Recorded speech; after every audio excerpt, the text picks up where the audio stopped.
يا ابني مش هتبطل تتكسف من الناس وتخليك بجح شوية؟ يا عم انا ما بعرفش احرج حد انا. ايوه بس مش لدرجة انك تقبل عزومة فتة وتاكل لوحدك فخد ضاني وانت اصلا فيجيتيريان. ما الراجل حلف بالطلاق، اسيبه يطلق يعني؟ ما يطلق ولا يتنيل، هو يعني كان جوز اختك؟ والتاني اللي عزم عليك بسجارة وخدتها منه وانت اصلا ما بتدخنش. يعني نكس في ايده؟ يا ابني دي سجارة حشيش. ده انت بتاخد مية الساعة. ما عرفتش احرجه بصراحة، انت عارفني ما بعرفش اكسب حد. ماشي بلاش ده. طب قريبك اللي سلفت مرتبك كله وقعدت تشحت بقية الشهر؟ لا بقى، ده بالذات كان محتاج الفلوس جدا، كانت واقفة معاه على 3000 جنيه ويقفل أول مليار.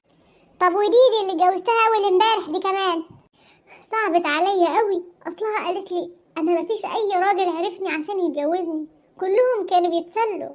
يا ابني مش فاتت ليل، عايز الرجالة يعرفوها ليه؟ هتصور لهم ورق؟